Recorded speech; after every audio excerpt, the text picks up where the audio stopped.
నేను తీసుకున్న వైఖరి ఇది. కొన్ని సందర్భాల్లో మనకు తెలియకుండానే కొన్ని సంఘటనలు జరుగుతాయి. ఆ సంఘటన జరిగినప్పుడు వ్యక్తిత్వం ఎక్కడ మనిషి వ్యక్తిత్వం ముందుకు వస్తుంది అంటే ఆ కొంత సందర్భంలో ఘటనలు జరగడాన్ని వ్యక్తిత్వం రిఫ్లెక్ట్ చేయదు. కానీ జరిగిన తర్వాత నీవు ఎలా రియాక్ట్ అవుతావు. ఇప్పుడు ఇన్ని గంటలు అయిపోయింది వివాదమై, సోషల్ మీడియాలో మామూలుగా లేదు రెస్పాన్స్. నేను నిన్న మాట్లాడితేనే రాత్రి 9 గంటలకు వీడియో పెడితే ఇవాళ మార్నింగ్ లేసే వరకే 1,00,000 మంది చూశారు. అందువల్ల ఆ రకంగా ఇంత పెద్ద ఎత్తున చర్చ జరుగుతుంటే వాట్ మేక్స్ చిరంజీవి పట్ల నా ఉద్దేశం అది కాదు అని నేను ఉన్నది పోనీ. అందుకే నేను మిమ్మల్ని చెప్పింది సాక్షి కథనం ఆధారంగా నేను మాట్లాడను. ఆ సాక్షి వాళ్ళ వర్షం వాళ్ళు ఇచ్చుకుంటారు, ఆంధ్రజ్యోతి కథనం తీసుకోండి అన్నది. అందుకే అంటే ఆంధ్రజ్యోతి కథనంలో మీకు రియాలిటీ మొత్తం ఉంది, సాక్షి కథనంలో వాళ్ళ వక్రీకరణ ఉంది. ఈనాడులోమో బాలకృష్ణ వ్యాఖ్యల్ని సంస్కరించి చెప్పే ప్రయత్నం చేశారు. ఎవడు అనలేదు సార్, ఎవరు అందువల్ల ఆయన ఎవడు అని అంటే ఈనాడు దాన్ని సంస్కరించి ఎవరు అని రాశారు, కవర్ చేశారు, సంస్కరించారు. వాళ్ళు ఒక రకంగా బాలకృష్ణ భాషను సంస్కరించారు. కానీ ఆంధ్రజ్యోతి కొద్దిగా ఫోర్త్ రైట్ జర్నలిజానికి పేరు కదా, సో ఉన్నది ఉన్నట్టు పబ్లిష్ చేశారు. అందువల్ల వీఆర్ టేకింగ్ ఆంధ్రజ్యోతి కాదు, బయట కూడా మనకు ఇప్పుడు మీ ప్రేక్షకులంతా చూశారు క్లియర్గా ఎవ్వడు అని అన్నారు. So what does it mean? So చిరంజీవిని అవమానించడం ఏంటి అర్థం కాదు. బాలకృష్ణకు కోట్లాది మంది అభిమానులు ఉండొచ్చు, చిరంజీవికి లేరు అభిమానులు. సో చిరంజీవిని అభిమానమే కాదు, పవన్ కళ్యాణ్ గేమ్ చేంజర్ వల్ల చంద్రబాబు నాయుడు అధికారంలోకి వచ్చారని మర్చిపోకూడదు కదా. ఇది నేను చెప్పడం కాదు కదా, నేను చెప్పింది చంద్రబాబు నాయుడే చెప్పాడు. అది కూడా బాలకృష్ణ షోలో చెప్పాడు, మళ్ళీ వేరే షోలో కూడా కాదు. బాలకృష్ణ షోలోనే పవన్ కళ్యాణ్ తీసుకున్న నిర్ణయం వల్ల కూటమి అధికారంలోకి వచ్చిందని చెప్పిన తర్వాత మీరు ఆ యాంగిల్లో చూసినా, జనసేన యాంగిల్లో చూసినా, మరి చిరంజీవి పవన్ కళ్యాణ్ల మధ్య గ్యాప్ ఉంది అని కహానీలు మీడియాలో వచ్చినప్పుడు నేను చెప్పాను అదన్నీ అబద్ధము. ఆ మెగా కుటుంబం చాలా యునైటెడ్గా ఉంది. నాకు తెలిసినంత వరకు చిరంజీవి పవన్ కళ్యాణ్ల మధ్య ఆ అనుబంధం ఉంది అని. సో అందువల్ల నాకు పర్సనల్గా తెలుసు కనుక నేను చిరంజీవితో మాట్లాడాను కనుక చెప్పగలిగాను అన్నమాట. బట్టి ఏదో బేస్లెస్గా చెప్పలేదు నేను. సో ఆయనతో మాట్లాడాను. నేను TV9 జ్యూరీలో నేను జడ్జిగా వన్ ఆఫ్ ద జడ్జెస్. అప్పుడు నాకు చిరంజీవి నాగార్జుననే సన్మానం చేశారు వేదిక పైన. ఆ సందర్భంలో మాట్లాడాను కనుక నేను ఆ నమ్మకంతో చెప్పాను పవన్ కళ్యాణ్ పట్ల చిరంజీవి చాలా ప్రేమాభిమానాలు అని. పవన్ కళ్యాణ్ కూడా చిరంజీవి పట్ల ప్రేమాభిమానాలు చూపుతారు. అన్నదమ్ముల మధ్య ఏ రకమైన గ్యాప్ ఉంది అనడం పూర్తిగా అబద్ధం. కోర్ ప్రజారాజ్యాన్ని కాంగ్రెస్లో విలీనం చేయడం పట్ల భిన్నాభిప్రాయం ఉండదు, తప్పేం లేదు కదా. అన్నదమ్ముల మధ్య కూడా ఒక అంశం పైన భిన్నాభిప్రాయం ఉండడం నేరం కాదు. సో కానీ బట్ అలాంటప్పుడు పవన్ కళ్యాణ్ యాంగిల్లో చూసిన, జనసేన యాంగిల్లో చూసిన, కూటమి స్థిరత్వము అనే యాంగిల్లో చూసిన, జన సైనికుల మనోభావాల రీత్యా చూసిన, మెగా అభిమానుల పట్ల ఉండే ఆ భావోద్వేగాల రీత్యా చూసినా కూడా ఇది మంచిది కాదు కదా. బాలకృష్ణకు మంచిది కాదు, తెలుగుదేశానికి మంచిది కాదు, కూటమిలో ఐక్యతకు మంచిది కాదు. ఇది ఏ రకమైనటువంటి ధోరణి? అందులో మళ్ళీ దానిపైన చంద్రబాబు నాయుడు స్పందన లేదు, తెలుగుదేశం పార్టీ స్పందన లేదు, మీకు ఆ సభాపతి ఉపసభాపతి ఉన్నట్లున్నారు బహుశా. రఘురామకృష్ణరాజు ఉన్నారు సార్, ఎక్కడ వారించాలి కదా, న్యాయం కాదు కదా. ఇప్పుడు మీరు ఒక సభాపతి స్థానంలో కూర్చున్న వ్యక్తి, ఇది పద్ధతి కాదండి బాలకృష్ణ గారు. మీరు పోనీ ఆయన జగన్ సైకో అన్నందుకు రఘురామకృష్ణరాజుకి ఆనందం ఉండవచ్చు, తప్పలేదు. ఎందుకంటే రఘురామకృష్ణరాజు పట్ల జగన్ ప్రవర్తించింది కూడా మనకు తెలుసు. అందువల్ల ఆ ఇద్దరి మధ్య ఉండేది అబ్సల్యూట్లీ నో ప్రాబ్లం, వాళ్ళిద్దరు ఇష్టం. కానీ ఎప్పుడైతే చిరంజీవి గురించి ఎవడు అని ప్రస్తావించాడో ఉపసభాపతి దాన్ని రికార్డులకి వెళ్ళి తొలగిస్తానని చెప్పాలి కదా. సభలో ఒక్కరన్నా దీన్ని రికార్డులకి వెళ్ళి తొలగించాలి అనాలి కదా. విచిత్రం ఏంటంటే జనసేన సభ్యులను అడగాలి కదా దీన్ని. మరి ఆశ్చర్యం, చిరంజీవిని ఒంటరివాడు చేస్తారా మీరు? అందరి వాడిని ఒంటరివాడిని చేశారు కదా అన్యాయంగా. ఇప్పుడు వేరే వీళ్ళ విషయంలోనైతే వెంటనే అధ్యక్ష దీన్ని రికార్డులకు వెళ్ళి తొలగించండి అంటారా లేదా? మరి చిరంజీవిని పట్టుకొని ఎవడు అంటే రికార్డులకు వెళ్ళి తొలగిస్తున్నాను ఉపసభాపతి ప్రకటించడు, ముఖ్యమంత్రి అడగరు, టీడీపీ సభ్యులు కోరరు, జనసేన సభ్యులు కూడా కోరరు. విచిత్రం ఏంటంటే ఇది రికార్డులకు వెళ్ళి తొలగించండి అంటే ఇవాళ మనం చర్చించే అవకాశం కూడా ఉండేది కాదు కదా. మరి ఎందుకు రికార్డులకి వెళ్ళి తొలగించలేదు? సభ ఇంకొకటి, శాసనసభకు ఒక రూల్స్ ఉంటాయి, ప్రోటోకాల్. నేను 8 ఏళ్ళు ఎమ్మెల్సీని, ఆ అథారిటేటివ్గా చెప్తున్నాను. Parliamentary privileges by Kaul and Shakdher, parliamentary privileges by Subhash Kashyap, PDT Achary రాసిన అనేక ఆర్టికల్స్, ఇవన్నీ చదివిన వ్యక్తిగా, 2 సార్లు శాసన మండలి సభ్యుడిగా ఉన్న వ్యక్తిగా చెప్తున్నాను. శాసన మండలి ఎథిక్స్ కమిటీలో కూడా నేను సభ్యుని. ఆ ఎక్స్పీరియన్స్తో చెప్తున్నాను. సభలో లేని వ్యక్తి గురించి మాట్లాడకూడదు. అది బేసిక్ సభా సాంప్రదాయం, బేసిక్ కన్వెన్షన్. నందమూరి బాలకృష్ణ తెలియకపోవచ్చు, ఇన్నేళ్ళు శాసనసభలో ఉన్నా. కానీ మరి ఉపసభాపతి చెప్పాలి కదా, ముఖ్యమంత్రి చెప్పాలి కదా. అన్నేళ్ల నుంచి చంద్రబాబు నాయుడు గారికి 40 ఏళ్ల శాసనసభ జీవితం ఉంది కదా. పద్ధతి కాదయ్యా. మన ముఖ్యమంత్రి గారు ఉన్నట్లున్నారు, సభలో ఉన్నారంటే మీడియాలో వచ్చింది, నేను వెరిఫై చేయలేదు కానీ మీడియాలో వచ్చింది. బట్ ఇది మీరు పద్ధతి కాదు, సభా సాంప్రదాయం కాదు. ఎందుకంటే సభా సాంప్రదాయం ఏంటి అంటే రైట్ టు రిప్లై ఉండాలి. ఈవెన్ ఒక ఐఏఎస్ అధికారుల పైన ఒక సభ్యుడు పరుషంగా మాట్లాడినా సభాపతి వారిస్తాడు. మీరు అలా పేర్లు తీసుకొని మాట్లాడుతున్నారు, సభలో వాళ్ళు లేనప్పుడు మాట్లాడకూడదు. సభలో వాళ్ళు ఉన్న ఐఏఎస్ అధికారులు సమర్థించుకునే అవకాశం ఉండదు. ఇప్పుడు చిరంజీవికి ఆ సభలో ఎవరు సమర్థించారు? చిరంజీవి లేడు కదా. రైట్ టు రిప్లై అనేది ఫండమెంటల్ రైట్ కదా.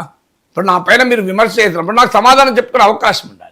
అందువల్ల సభా సాంప్రదాయం ఏంటంటే సభలో లేని వ్యక్తి గురించి మాట్లాడకూడదు అనేది సభా సాంప్రదాయం. అంటే గతంలో భువనేశ్వర్ గారి గురించి కూడా వైసీపీ సభ్యులు అనుచితంగా మాట్లాడినప్పుడు ఇదే విషయాన్ని టీడీపీ వాళ్ళు రైజ్ చేశారు. అసలు భువనేశ్వరంలో సభలో లేరు కదా అని చెప్పి దాని దీనికి మనకు పోలిక లేదు. అది ఆమె లేదు అన్నది ఇష్యూనే కాదు. అది ఆడ ఇష్యూ అది కాదు. ఇష్యూ అన్యాయంగా దుర్మార్గంగా మాట్లాడారు. అది మళ్ళీ వేరే ఇష్యూ.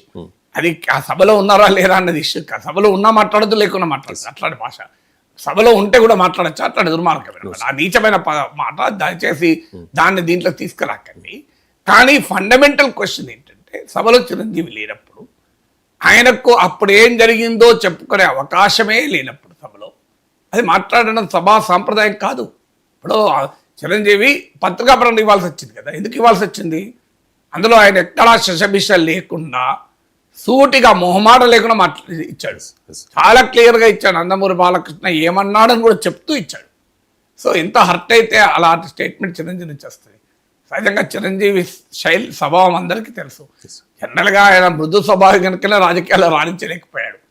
ఆయనే చెప్పాడు, నాకు సూట్ కాదు, మా తమ్ముడికి సూట్ వస్తుంది పవన్ కళ్యాణ్ గురించి ఇలా అని ఉంటే చీల్చి చెండాడేవాడు పవన్ కళ్యాణ్. కానీ చిరంజీవి కొద్దిగా మృదు స్వభావం కనుక అందుకైనా రాజకీయాల్లో ఎవరిని ఏమీ అనలేక తానే రాజకీయాలు తిరస్కరించుకున్నాడు. ఎందుకంటే ఆయనకు ఆ సెట్ కాదు అది. ఎందుకంటే చాలా వ్యక్తిగత నాకు అనుభవం. ఎంత సౌమ్యుడు అంటే 2009లో ఎమ్మెల్యేగా ఆయన ఫస్ట్ టైం గెలిచాడు. నేను ఎమ్మెల్సీ. మాకు ఫస్ట్ మీటింగ్కు ఉభయ సభల సమావేశం జరుగుతుంది కదా, గవర్నర్ ప్రసంగం. సో అందరి దృష్టి చిరంజీవి మీద పడుతుంది, కామన్ కదా. ఎందుకంటే ఆయన ఫస్ట్ టైం మెగాస్టార్ సినిమా వచ్చారు. నేను శాసన మండలికి పోయే వరకు ఎమ్మెల్యేలు చెప్తాను, చిరంజీవి గారు మీ గురించి అడిగారు, అయ్యా నాగేశ్వర్ ఎక్కడున్నారు అని, మీరు ఇంకా రాలేదా అని అడిగారు అన్నాడు. నేనెంత చిన్నవాడిని చిరంజీవితో పోలిస్తే. చిరంజీవి నాకు ఒక్కరు కాదు, 4-5 వచ్చి చెప్పారు, చిరంజీవి గారు మిమ్మల్ని గుర్తు చేశారు, నాగేశ్వర్ గారు ఎక్కడా అని. అంటే నేను వెళ్ళి చిరంజీవి గారు ఫ్రంట్ రోలో కూర్చుంటే వెళ్ళి కలిశారు. చాలా ఆనందపడ్డాను. లేచి కౌగులించుకొని నాగేశ్వర్ గారు ఇక్కడ కలిశామని. అంటే నాతో ఈయనకి ఏం పని చెప్పండి. I'm very ordinary MLC. Chiranjeevi megastar, ఒక ప్రజారాజ్యం పార్టీ పెట్టి 18 సీట్లు తెచ్చుకున్నవాడు. సో అది ఆయన స్వభావానికి నేను ఉదాహరణగా చెప్పాను మీకు. ఇలాంటి ఉదాహరణలు నేను 2-3 చెప్పగలను, ఒక్కటి కాదు.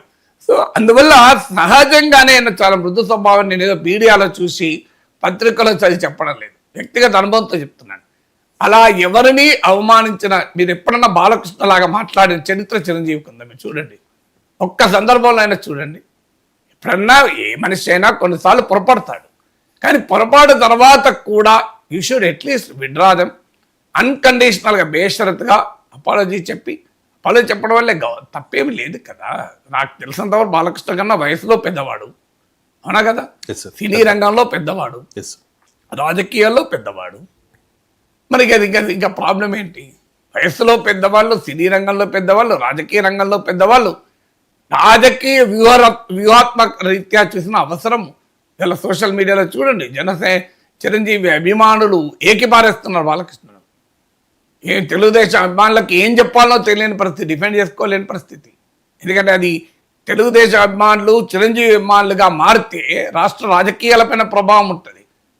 ఆల్రెడీ తెలుగుదేశం అభిమానులు జూనియర్ ఎన్టీఆర్ అభిమానులు నడుస్తున్నది అనంతపురం ఎమ్మెల్యే పుణ్యమా అని. సో ఇప్పుడు కొత్త వార్ ఫ్రంట్ మొదలు పెట్టుకుంటే ఎంత ప్రమాదమో పొలిటికల్గా. అందువల్ల రాజకీయాల వ్యూహాత్మకంగా చూసినా కూడా బాలకృష్ణ ఇమ్మీడియట్గా విత్డ్రా చేసుకోవాలి.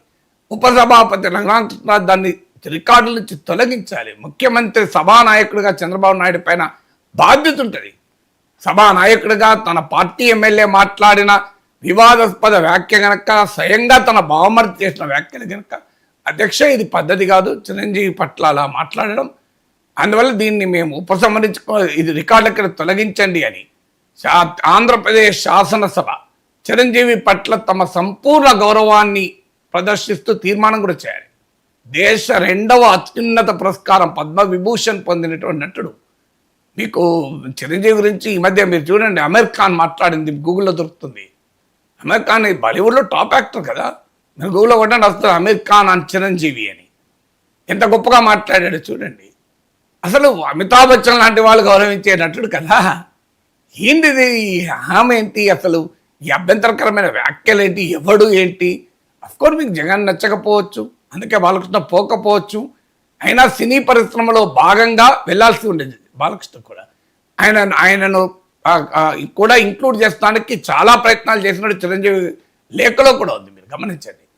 మరి for his own interest, political interest, professional interest మధ్య ఒక క్లాష్ రావచ్చు, పోకపోవచ్చు, తప్పేమీ లేదు. అది పోయినప్పుడు పోయిన వారిని గౌరవించాలి కదా.